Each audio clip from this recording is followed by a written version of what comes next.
And welcome everyone to this retro review. I do apologize, guys. Had a very busy weekend, especially the Mother's Day. I was hanging out with some friends and whatnot, family. So basically, didn't really have a whole lot of time. I spent some time with my girlfriend over the weekend too. Had a really good time. Uh, and so forth. So I had a very enjoyable weekend. I do apologize, guys, though, that I didn't do these reviews that I promised I was going to be doing. But I'm going to start doing a scheduled set day to do all three reviews for WCW, WWE, and ECW retro reviews to get that all done in one day. So that's basically what I'm going to try doing. From here on out. I'm going to get this ECW review up later on today, so I will be watching that to get that out of the way and get that taken care of for you guys, in case you guys are very interested in that. And I really do enjoy doing these reviews too, so it's a lot of fun for me, as well as I hope you enjoy watching them as well. So, with all things said, we're going to get into WWE Valentine's Day Massacre 1999. Ladies and gentlemen, this show wasn't all that bad. It did have its ups and downs. It did kind of have a little bit of some boring segments and whatnot. So very, it kind of was good, kind of not. I mean, it was you could take it or leave it kind of thing, but it was a decent show nonetheless. The first match on the card was Goldust versus Blue Dust. This was nothing important. It was irrelevant. It was boring. It was stupid. There was no reason for this to even be on the pay-per-view card. Goldust did walk away of defeating Blue Dust. Thank God. Blue Dust was a fucking retard reject from ECW who did nothing in ECW as well. Nothing big happened here. This match lasted a little over 3 minutes, and the match ended with Goldust picking up the victory. And that's basically it. Give it like 1.5 stars out of 5. Bob Holly defeats Al Snow in a terrific hardcore match for the vacated WWE Hardcore Championship. Road Dogg was actually the champion going into the show. Apparently, he was attacked and they stripped him of the title because he was unable to compete and defend the title against Al Snow. So in that case, they decided to give Bob Holly the shot for the championship against Al Snow with the title vacated because of what happened on the Monday Night Raw episode before Al Snow and Bob Holly, Bob Holly beat the shit out of Al Snow to get some control under Al Snow for beating the hell out of himself and putting himself in a hardcore match with his own self. Pretty stupid, pretty retarded, but the Bob Holly Al Snow match was a decent match. It went all over the place, especially outside of the arena. So very decent match. I give it a 3 out of 5 stars. The action was a little bit slow at some points, but it was still decent, and it was really cool to see them outside the arena doing some stuff and being very hardcore as they both were at the time. Big Boss Man defeats Midian in a one-on-one match that lasted a little over 6 minutes. This wasn't all that big of a deal either. It wasn't even heavily... to me, it was like an impromptu type of match because there was no build-up between these two. It just happened to be on the card, and that's it. So Big Boss Man wins by beating Midian, and nothing big happened here. I didn't really care for it all so much. Give it a 2 out of 5 stars for a little bit of decent action by the Big Boss Man. Midian, I never really didn't think he was a good athlete at all, or wrestler, or performer. Owen Hart and Jeff Jarrett defended the tag team titles against Mark Henry and D'Lo Brown. This match was a decent, okay tag team match for the tag titles. Owen Hart and Jeff Jarrett fortunately walk out as still the tag team champions, as they should have, because neither one of them had anything going for them, and on WWE at this time. They were pretty much, to me, they were just floating around. They really didn't have anything to do within the company. So that match was, with them being tag team champions, it was all more meaningful for them, and they had a purpose on the show. The match overall was a 3.5 out of 5 stars for action-wise. It was definitely a good match. Really enjoyed it. Had a lot of fun watching it. They, from what I remember, because I did watch this a couple of days ago, I just never got around to doing the review immediately after watching it. Owen Hart, I believe Jeff Jarrett hit Mark Henry with a chair at his bad knee, and Owen Hart picked up the victory and got the 1-2-3 off of that. So not bad there. Sorry about that. Val Venis faces Ken Shamrock for the Intercontinental Championship. Shamrock was the champion going in, and we had Billy Gunn as the referee. Billy Gunn actually pretty much overall was pretty fair to both of these men, except for the counts. The counts were every single time slow and done on purpose. He didn't really care who was supposed to win. He didn't care to do the count slow, fast. It didn't matter. Eventually, Ken Shamrock actually had a disagreement with Billy Gunn. Billy Gunn went ahead and screwed him after Val Venis picked up the roll-up pin and got the 1-2-3 very quickly by Ken Shamrock.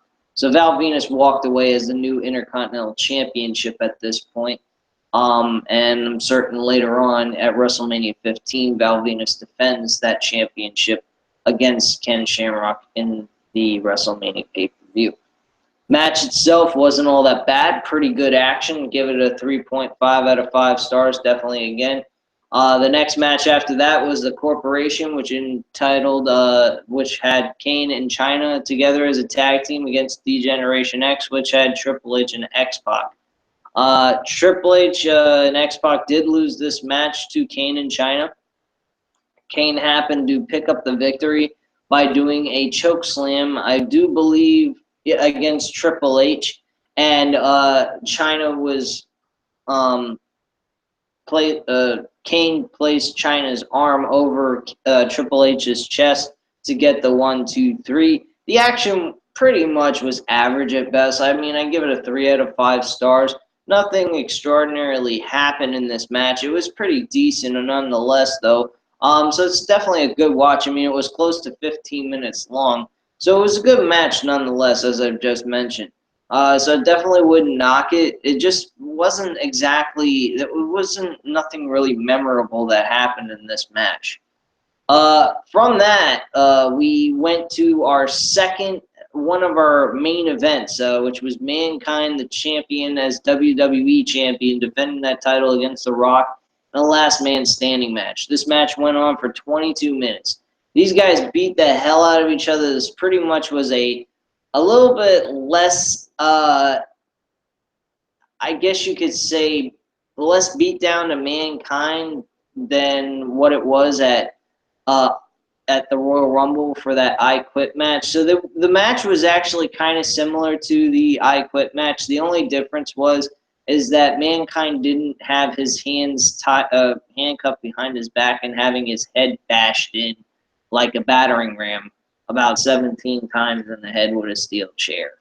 So that's pretty much what it was. The match ended by a draw on account of the fact that both men hit each other in the head with steel chairs, and they both collapsed and did not answer the count of 10. So, my overall opinion about this match, it seemed like as I said before, it was a copycat of the Royal Rumble with a watered-down beatdown by both men. It was okay. I really think this match should have been the main event, not Stone Cold and Mr. McMahon's match. Despite the fact that, McMahon and Steve Austin's rivalry was really hot at the time. But this match, I mean, it's for the championship. Neither one of these two were able to have one match in the main event spot. And that's really horrible. It kind of sucks because this rivalry was really good and it was for a championship nonetheless. So, and it was for the World Heavyweight title of WWE's championship. So, I mean, it really should have been the main event. But nonetheless, this match was a very good performance by both men. And again, The Rock is starting at this point in time during 1999 in February, gaining momentum with the audience. There was actually people chanting for The Rock. They were singing along with The Rock as well. He was doing the SmackDown Hotel song, trying to sound like Elvis and all that with his own lyrics. And people were really liking it, and they actually cheered him on. So that was pretty cool, and it's neat to see a guy who's playing a heel character slowly but surely getting transformed into a face thanks to the audience because of their enjoyment and loving to watch what they do in the ring and how they are as their personality. So it's pretty cool shit. I really enjoyed watching that match. Stone Cold Steve Austin and Mr. McMahon. Oh, by the way, Mankind and Rock, I give this a 4 out of 5 stars. Definitely a good match. Stone Cold Steve Austin and Mr. McMahon. This match was, I'd have to say, not even really a match. This was a fucking ass whipping of a lifetime. There was nothing in this match that was all that inspiring, I guess you could say. It just was a pretty decent, good beatdown to see Vince McMahon get his ass whooped, pretty much. That's all there is to it. Vince McMahon is a horrible wrestler. He almost busted his his tailbone, actually, being thrown off the top of the steel cage onto the announce table. So that was kind of fucked up. There was a possibility that Vince McMahon, excuse me, Vince McMahon actually was being said that he might have to go to the hospital because of that fall. And Austin grabbed the mic and said, "Hey, is he breathing? Is the son of a bitch breathing?" And the guy in the black said, "Yeah." And he goes, "Good, then this match ain't over. Get this fucking son of a bitch in the ring. I'm going to beat his ass. This is bullshit."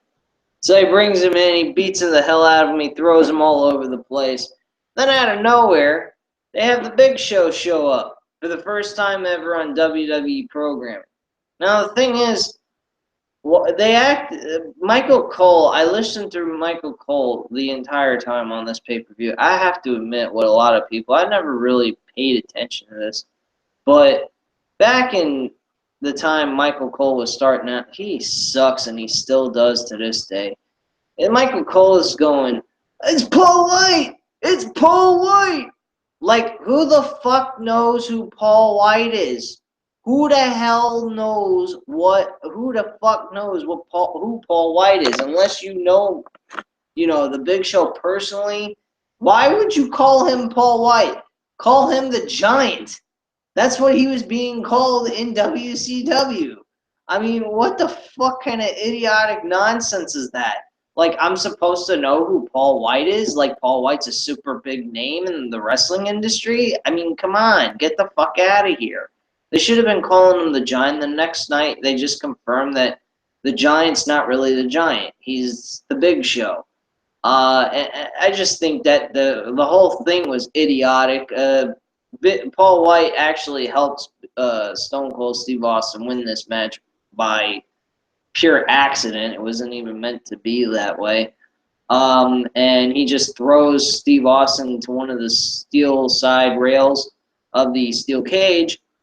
It pops open. He flies out and he falls down to the floor and wins the match. And that's basically it. This match, I give a 3 out of 5 stars. That's pretty much all I'm going to say. The show overall, I would give it a 3.5 out of 5 stars. There was a lot of matches I'd say that were 3.5 or 3. You also have the Mankind Rock that I made as a 4 out of 5 stars too. So I mean, overall, this show wasn't all that bad. It just had it, like I said, it had its up and downs, and it was kind of okay. Sometimes it was boring. Sometimes it was really exciting. But that's just pretty much how pay-per-views are. I mean, you get your excitements, you get your boring times within the show, and so forth. And that's pretty much what all WWE stuff is, and any kind of wrestling pay-per-view of any kind, you know. So anyway, at this time, I do hope you guys enjoyed watching this video. I do apologize again that I was not able to do this a lot sooner than as promised, but I will be back with a WCW Nitro Retro review, so stay tuned for that. Thank you very much for watching.